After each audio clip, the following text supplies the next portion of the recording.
Estoy en comunicación con la doctora Nadia Cruz Tarifa, defensora del pueblo de Bolivia. Doctora Cruz, ¿qué nos puede decir de las graves denuncias de violaciones a los derechos humanos ocurridas en su país? Buenas noches, Juan Cruz. Muy agradecida por el espacio para poder, poder llegar a más gente con la situación que estamos pasando acá en Bolivia. La situación es bastante delicada. Desde noviembre del año pasado, desde que ocurrieron las masacres de Pedregal, Secata y Sacaba, y estas que todavía quedan en la impunidad, pues han tenido como un rol especial en cuanto al Estado en la vigencia de derechos humanos. Ahora con la etapa de pandemia, uno de los derechos más afectados ha sido el derecho a la salud, consecuentemente el derecho a lo que tú te puedas imaginar, servicios básicos, limitaciones de derechos por normas que no son constitucionales. El derecho a expresarse, porque hay persecución a varios periodistas, entre ellos Yuno Arias de Chigavisión. El derecho a la libertad de expresión. Por diferentes formas, ¿no? El Estado en un primer momento trató de generar legislación a través de decretos supremos para generar una suerte de persecución penal en casos de libertad, donde se ejerza la libertad de expresión y que fuese contrario a los intereses del gobierno.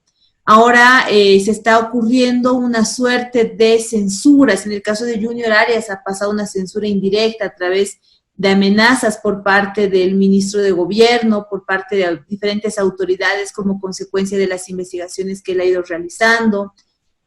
Actualmente igual se han ido generando otras denuncias en estos días contra periodistas de distintos medios de comunicación. Y son muy explícitas las amenazas del gobierno, porque el ministro de gobierno, Arturo Murillo, dijo que él no va a descansar hasta que no se retracte Junior Arias. O sea, es un término muy severo, no va a descansar. ¿Qué quiere decir? Que lo está persiguiendo. Lo mismo dijo el ministro López a un ciudadano que peticionaba de una manera muy educada en Beni que él podía hablar con un militar y hacerlo desaparecer en segundos. O sea, son palabras intimantes con mucha carga de agresividad. La Defensoría, ¿cómo actúa con estos dichos de los ministros? Bueno, cada uno tiene que ser considerado en su contexto, ¿no es cierto? En lo que es libertad de expresión, evidentemente este tipo de discursos que realizan no solo el ministro de gobierno, también lo han realizado otro tipo de autoridades. Son muy graves, proveniendo de ellos. Claro, es muy grave por el poder estatal que están ostentando. Entonces, se supone que en un clima donde hay una crisis, no estamos viviendo un proceso de pacificación como se ha hecho creer desde noviembre o diciembre. Eso no es cierto. En Bolivia todavía existe mucha tensión, se ha polarizado bastante el discurso dentro de la sociedad y discursos de este tipo definitivamente no alimentan a la construcción de paz, no alimentan al respeto por los derechos humanos o a una suerte de que las autoridades van a encontrar límites dentro del Estado. Ahora, en el caso de libertad de expresión, particularmente sí el ministro de gobierno y en su momento la ex ministra de comunicación han generado discursos de censura hacia los medios, hacia los trabajadores de la prensa. En el caso del Beni que tú referías, evidentemente han sido unas amenazas, pero también en una connotación donde las Fuerzas Armadas y Policía Boliviana, como fuerzas del orden, adquieren o pretenden adquirir un rol protagónico en diferentes tareas. En su momento fue para pacificar, para librarnos de los delincuentes, como ellos señalaban.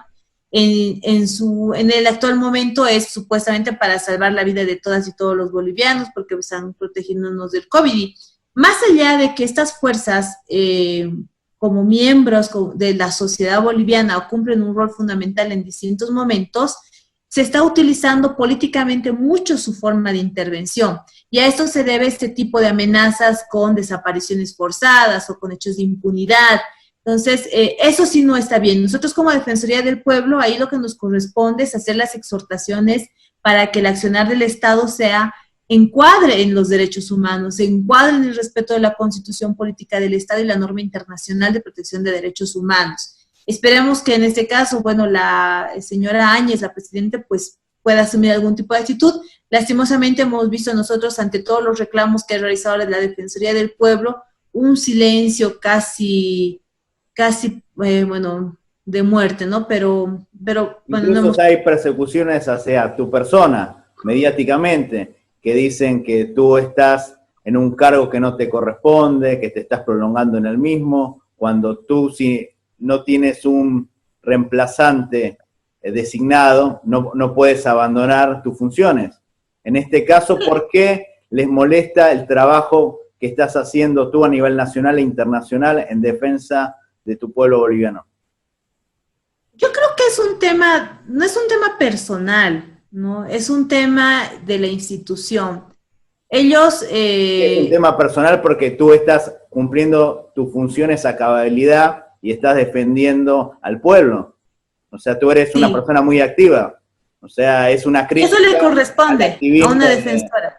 De la Defensoría del Pueblo a favor de los derechos humanos. Sí, y yo lo haría desde la Defensoría del Pueblo o desde la militancia activa en los derechos humanos como me ha tocado en algún momento.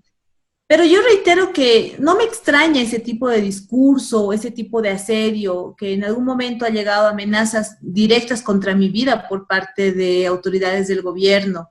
¿Puedes poner un ejemplo? Claro, yo había denunciado en su momento que el ministro Murillo había señalado que la suerte o que mi cabeza la decidían pues la presidenta y él, o que no habían decidido cortarme la cabeza en su momento. Entonces, no me extraña. Yo le digo, no me genera ningún extrañamiento, porque lo que a ellos les molesta no es Nadia Cruz. No más que declaraciones hacen apología. Decir que deciden en tu cabeza es como que decir que te pueden masacrar. Claro, que me podían cortar la cabeza, que es lo que él dijo en su momento. Pero como le digo, a mí no me extraña ese tipo de discursos por parte de ellos, porque a ellos no les molesta a Nadia Cruz en la Defensoría del Pueblo. Lo que les molesta es que exista una institución en este momento que no se calle y no tenga el miedo para denunciar toda la violación de derechos humanos que está existiendo dentro de nuestro país. Y que en su momento, sea el anterior gobierno o sea el actual gobierno, cuando han intentado politizar la institución de la Defensoría del Pueblo para que nos pongamos de lado o de otro, cuando hay un ambiente todavía polarizado, no lo hemos hecho y no lo vamos a hacer, sea el gobierno que esté al frente. En este momento tenemos un gobierno que tiene encima 3 masacres sangrientas, tiene encima una serie de procesos por los que se les acusa de persecución político-judicial, tiene pues serias denuncias por corrupción que está afectando la vigencia de derechos como es el derecho a la salud. Entonces, no me extraña, tampoco me extraña que partidarios o gente afín a ellos, que son los afectados ante las denuncias que yo puedo realizar, pretendan de alguna forma no menoscabar a Nadia Cruz, pretendan menoscabar a la Defensoría del Pueblo. Y es por eso que veo que algunos diputados que lastimosamente juegan un rol bastante, ¿cómo le podría decir? Bastante precario en cuanto al respeto a la Constitución Política del Estado o al conocimiento de leyes que se han promulgado, que se han generado incluso en las legislaciones donde ellos estaban actuando, que desconozcan que en el caso de la Defensoría del Pueblo, tanto la Constitución como la ley han generado protecciones especiales para que esta institución no quede descabezada en ningún momento. Entonces, sí hemos escuchado amenazas para que puedan declarar mis actos como nulos, amenazas para que me puedan cortar presupuesto, amenazas de persecución penal. No nos extraña, pero también el mensaje que nosotros hemos dado en respuesta es, hagan lo que hagan, quieran encarcelarnos o quieran afectar nuestras vidas, nosotros vamos a seguir denunciando lo que tenga que denunciarse y pues la verdad está de nuestro lado. ¿Qué opinas de la actitud del jefe de Migraciones, Marcel Rivas, que acusa a diferentes ciudadanos bolivianos, militantes del MAS, de ser agitadores en los conflictos sociales en Chile? Por ejemplo, a Andrea Martínez, a Ronald Montesinos, entre otros. Sí, lastimosamente la Dirección General de Migración, que en su momento era un referente a nivel regional en cuanto a ciertos estándares, a ciertos protocolos, a ciertos procedimientos, con cierto nivel técnico, había que reconocer aquello, ha pasado a ser una instancia netamente politizada. Particularmente hemos criticado que esta instancia tenga a la cabeza a una persona que no reúne un perfil técnico de lo que significa movilidad humana, de lo que significa el tema de derecho a la privacidad, por ejemplo, a la responsabilidad que trae consigo el almacenar la información que almacena la Dirección General de Migración. Entendemos que él ya tiene 2 denuncias por haber vulnerado el derecho a la privacidad. Hasta acá internamente también, dentro de los allegados a esta persona, tiene otras denuncias. Y aparte son denuncias mediáticas sin pruebas firmes, porque se dice que los reportes migratorios no coinciden con lo que afirma el director de Migraciones a nivel público. Puede no coincidir. Primero, que él no es un fiscal, él no es un técnico o no es un policía de la Fuerza Especial de Lucha contra el Crimen, y él no tiene ningún tipo de atribución ni capacidad técnica para hacer la calificación sobre hechos delictivos o no. A lo más que él podría hacer es acudir a su dirección jurídica y a través de su dirección jurídica, en cuanto a lo que compete a la Dirección General de Migración, poner a la instancia competente en conocimiento. Pero como ahora muchas autoridades se creen fiscales y se creen jueces, pues van haciendo el adelantamiento de la persecución judicial que luego están pidiendo al sistema de justicia que realice. Por otro lado, no importa que él llegue a revelar información falsa o no falsa, él lo que está haciendo es manipular la información que es privada de las personas. Así es. Si él lo hace falsificando o no esa información, alterándola o no esa información, es otra responsabilidad adicional que podrá tener, pero la principal, como se... Habría 2 delitos, incurriría. No podría serlo. Yo no puedo conocer información reservada, y si lo adultera sería otro delito. Que tendrán que seguramente una fiscalía, las partes afectadas, poder llevarlo al sistema de justicia y que esto sea investigado. Pero evidentemente lo que se denota es que no existe un conocimiento respecto al resguardo que se tiene que tener de la información. Y esta persona, en el caso específico de Junior Arias, además de utilizarlo como una forma de amedrentamiento, más allá de que luego quiera descargar responsabilidades en personal subalterno, debe quedar claro que ese tipo de actitudes lo que hace en un ambiente polarizado es poner en peligro la vida y la integridad de este periodista. O sea, no se puede hacer una revelación de información de ese tipo. Por eso alguien no le ha dicho que dentro de sus funciones tan delicadas que tiene como director general de Migración es resguardar esta información. La última pregunta.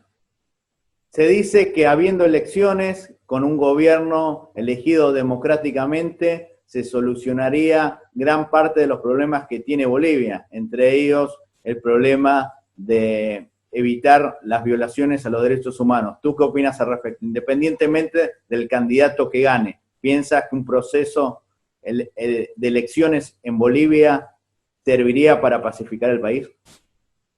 Mira, en diciembre del año pasado, en enero de este año, cuando empezaban a realizarse estos acuerdos de pacificación con la cooperación o la veeduría internacional, se había pedido institucionalidad. Es decir, recuperar que las instituciones del Estado retomen sus funciones. El proceso eleccionario como una salida para poder transitar a un nuevo gobierno, sea cual sea. Y que eso de alguna forma podía generar un proceso de pacificación. En este momento donde tenemos un ambiente tan polarizado, tenemos una pandemia politizada y mal manejada, que está generando una suerte de violación de derechos económicos sociales. La tasa de desempleo, me imagino que va a subir enormemente. La cantidad de denuncias que yo recibo todos los días, desde instituciones públicas y privadas por despidos, es alarmante.